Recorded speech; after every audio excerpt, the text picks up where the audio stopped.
அடுத்த ஸ்லைட். இது மன்னனுடைய பாடல். கேட்டல் மாத்திரை அல்லது யாவதும் காண்டல் இல்லாது யாண்டு பல கழிய வழுவின்று பழகிய கிழமையாயினும் அரிதே தோன்றல் அதற்பட ஒழுகல் என்று ஐயம் கொள்ளன் மின் ஆறறிவாளீர். ஆறறிவாளீர் என்றால் மிகுந்த அறிவுடையவர்களே. அது இந்த புலவர்களையும் அமைச்சர்களையும் பார்த்து சொல்லுகிறார். மிகுந்த அறிவுடையவர்களே, கேட்டல் மாத்திரை அல்லது யாவதும் காண்டல் இல்லாது. நாங்கள் ஒருவரை பற்றி, நாங்கள் என்றால் கோப்பெருஞ்சோழனும் பிசிராந்தையாரும், நாங்கள் இருவரும் ஒருவரை பற்றி ஒருவர் கேள்விப்பட்டிருக்கிறோம். ஆனால் யாவதும் காண்டல், நாங்கள் எப்பொழுதுமே பார்த்து கிடையாது ஒருவரை ஒருவர் இல்லாது ஆண்டு பல கழிய. இப்படி பல ஆண்டுகள் கழிந்து விட்டன. வழுவின்று பழகிய கிழமையராயினும், குற்றமல்லாமல் நெருங்கி பழகிய நட்பும் உரிமையும் உடையவர்களாக இருந்தாலும் அரிதே தோன்றும். அவர் இங்கே வருவது அரிது, வரமாட்டார், அநேகமாக வரமாட்டார். அதற்பட ஒழுகல் என்று ஐயங்கொள்ளன் மின், அவர் வரமாட்டார் என்று நீங்கள் சந்தேகப்படாது, வருவாரோ வரமாட்டாரோ என்று சந்தேகப்படாதீர்கள் என்று கோப்பெருஞ்சோழன் சொல்லி தொடர்கிறார். உங்களுக்கு பிசிராந்தையார் எப்படிப்பட்டவர் தெரியுமா? இகழ்விலன், அவன் என்னை இகழமாட்டான். இனியன், அவன் இனியவன். யாத்த நண்பினன், நெருங்கிய நண்பன். புகழிட வரும் பொய் வேண்டலனே, பொய் சொல்லி புகழை சம்பாதிக்க மாட்டான். புகழ் வரும் என்றால் பொய் சொல்ல மாட்டான். தன் பெயர் கலக்குங்காலை என் பெயர் பேதை சோழன் என்னும் சிறந்த காதற்கிழமையும் உடையவன். எனக்கும் அவனுக்கு உடைய நட்பு எப்படி, அவன் எப்படிப்பட்டவன் என்றால், நீங்கள் போய் பிசிராந்தையாரை ஐயா உங்கள் பெயர் என்ன என்று கேட்டால் அவன் தன்னுடைய பெயர் சோழன், கோப்பெருஞ்சோழன் என்று சொல்லுவான். அதாவது அந்த அளவுக்கு எங்களிடத்துல வேற்றுமையே கிடையாது, நானும் பிசிராந்தையாரும் ஒன்றுதான் என்று சொல்லுகிறான். அதந்தலை இன்னதோர் காலை நில்லலன் ஒழிக்க அவருக்கு இடமே. அவர் கண்டிப்பாக இந்த சமயத்திலே வருவார், அவருக்கு ஒரு இடத்தை ஒழித்து வையுங்கள் என்று கூறுகிறார். அவர் கூறியது, மன்னன் கூறியதை போலவே பிசிராந்தையார் வந்தார். அவரும் அங்கே அந்த ஒரு கருத்து வேறுபாடு, வரலாற்று ஆசிரியர்கள் உரையாசிரியர்களிடத்திலே ஒரு கருத்து வேறுபாடு. பாடல் முடிந்து விட்டது.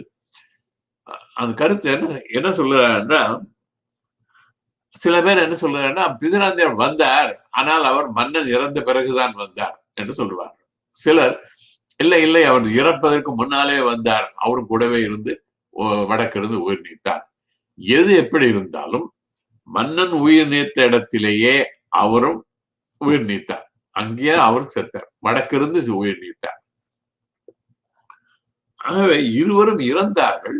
இறந்த பிறகு அவர்களுக்கு 2 நடுகற்கள் வைக்கப்பட்டன. இந்த பொத்தியார் அவர்தான் இவரோட வடக்கு இருக்க விரும்பினார், இவர் வேண்டாம் சொல்லி அனுப்பி விட்டார் இல்லையா. அந்த பொத்தியார் இவர் மன்னன் இறந்ததை பற்றி கேள்விப்பட்டார். மன்னன் இறந்து விட்டானே என்று நினைத்து அவருக்கு வருத்தம். அவர் இங்க வருகிறார், இவர் வடக்கு இருந்த இடத்துக்கு வருகிறார். இங்க வந்து பார்த்தா அங்கு 2 நடுகற்கள் இருக்கின்றன. அப்பதான் தெரியும் அவருக்கு, மன்னன் இறந்ததும் தெரியும், அதோடு இந்த பிசிராந்தையார் வந்தார், அவரும் வடக்கு இருந்து இறந்தார் என்பது தெரிய வருகிறது. அவருக்கு பெரிய பெரிய வியப்பு, ஒரு பக்கம் வருத்தம். சிறந்த மன்னன், நண்பனை போன்றவன், அவன் இறந்து விட்டானே என்று ஒரு வருத்தம். அதே சமயம் அவன் இத்தகைய முடிவெடுத்து அவனோடு அந்த நண்பர் இங்கு வந்து பார்த்ததெல்லாம் அவருக்கு மிகுந்த வியப்பை அளிக்கிறது. தன்னுடைய வியப்பை ஒரு பாடலாக வெளிப்படுத்துகிறார். அடுத்த ஸ்லைட். நினைக்குங்காலை மருட்கை உடைத்தே. இந்த நிகழ்ச்சிகள் எல்லாம் நினைத்து பார்த்தாலே எனக்கு வியப்பாக இருக்கிறது. இணைப்பெரும் சிறப்பினோடு நீங்குது துணிதல். எவ்வளவு சிறப்பானவன் மன்னன், இந்த ஒரு முடிவை அவன் எடுத்தது எனக்கு வியப்பை அளிக்கிறது.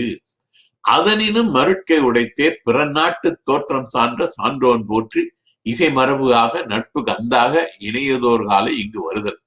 மன்னன் வடக்கு இருக்க முடிவு செய்ததே வியப்பாக இருக்கிறது. அதை விட மேலாக எங்கேயோ வேற நாட்டிலே இருக்கின்ற ஒரு சான்றோன் நட்பின் அடிப்படையிலே நட்புக்காக இங்கு வந்தார், அது இன்னும் வியப்பாக இருக்கிறது. வருவன் என்ற கோனது பெருமையும், அது அவர் வருவார் என்று சொன்ன கோப்பெருஞ்சோழனுடைய பெருமையும், அது பழுதின்றி வந்தவன் அறிவும், அது மன்னனுடைய சொல் தவறாமல் இங்கு வந்தாரே, வந்தவருடைய அறிவு இதை பற்றி கேள்விப்பட்டிருக்கிறார். வந்தவன் அறிவும் வியத்தொரும் வியத்தொரும் வியப்பிறந்தன்றே. இது எல்லாம் நினைக்கும் பொழுது நான் வியக்கிறேன், பல முறை வியக்கிறேன். ஒவ்வொரு முறை நான் வியக்கின்ற பொழுதும் என்னுடைய வியப்பினுடைய எல்லையை தாண்டுகிறது என்கிறார். அதனால் தன்கோல் ஏங்கா தேயத்து உரையும் சான்றோன் நெஞ்சுறப் பெற்ற தொன்றிசை அன்னோனை இழந்த உலகம் என்ன ஆவது அழியதுதானே. அதனால் தன்னுடைய தன்கோல் ஏங்கா தேயத்து உரையும், அது தன்னுடைய ஆட்சி இல்லாத இடத்துல, அது இவர் சோழ நாட்டிலே அரசன், பாண்டிய நாட்டிலே அவர் இருக்கிறார். தன்னுடைய ஆட்சி நடைபெறாத வேறு ஒரு நாட்டிலே இருந்து அன்னோனை அப்படிப்பட்டவனுடைய உள்ளத்திலே கோப்பெருஞ்சோழன் இடம் பெற்றான். வேறு நாட்டிலே இருக்க ஒரு அறிஞருடைய உள்ளத்திலே இடம் பெற்றான் அந்த கோப்பெருஞ்சோழன். அதுவும் வியப்பாக இருக்கிறது. இத்தகைய சிறந்த மன்னன் இப்பொழுது இறந்து விட்டான். இந்த நாடு அவனை இழந்து விட்டது. என்ன ஆவது, இனி இந்த நாடு என்ன ஆக போகிறதோ, இந்த நாடு இறங்கத்தக்கது என்று கூறுகிறார். இது போலவே கண்ணாகனார் என்று புலவர், அவர் இந்த சூழ்நிலையை பார்த்து கோப்பெருஞ்சோழன் வடக்கிருந்ததும் பிசிராந்தியார் வந்ததும் இருவரும் ஒருவரோடு ஒருவர் நண்பராக இருந்தது, இதையெல்லாம் நினைத்து பார்க்கிறார். அவர் ஒரு பாடல், தன்னுடைய கருத்தை அவர் ஒரு பாடலாக வெளிப்படுத்துகிறார். பொன்னும் துயிரும் முத்தும் மன்னிய மாமலை பயந்த காமரு மணியும். அதாவது பொன் இருக்கிறது, அடுத்து பவளம், துயிரனால் பவளம், முத்து, மன்னிய மாமலை பயந்த காமர் மணி, விரும்பத்தக்க மணி, மாணிக்கம். அது பொன், பவளம், முத்து, மாணிக்கம், இவையெல்லாம் எங்கோ இருக்கிறது, இடைபட சே ஆயும். தூரத்தில் இருக்குது, மலை எங்கோ இருக்கிறது, கடல் எங்கோ இருக்கிறது, நிலத்திலே பொன் இருக்கிறது, இவையெல்லாம் எங்கெங்கோ இருக்கிறது ஒவ்வொன்றும். இருந்தாலும் தொடை புணர்ந்து அருவிலை நன்கலம் அமைக்கும் காலை, இவையெல்லாம் தொடுத்து, இந்த பொன்னையும் முத்தையும் பவளத்தையும் மாணிக்கத்தையும் தொடுத்து அருவிலை நன்கலம் மதிக்கத்தக்க நல்ல நல்ல அணிகலனாக ஒரு நகையாக செய்கின்ற பொழுது இவையெல்லாம் ஒன்று சேருகின்றன. எங்கோ இருந்த பொருட்கள் எல்லாம் இப்படி ஒன்று சேருகின்றன. அதுபோல தோன்றியாங்கு என்றும் சான்றோர் பாலர் ஆவ. அந்த எப்படி விலை உயர்ந்த பொருட்கள் எல்லாம் ஒன்றாக கூடுகின்றனவோ நகை செய்யும் பொழுது, அதை போல நட்பின் அடிப்படையிலே சான்றோர்களை சேர்கிறார்கள். இதான் இனம் இனத்தோடு சேரும் என்பார்களே, அதே போல நட்பின் அடிப்படையில சான்றோர்களோடு சேருகிறார்கள் என்று இந்த இருவருடைய நட்பை பற்றி அவர் வியக்கிறார் ஒரு பாடல்கள்.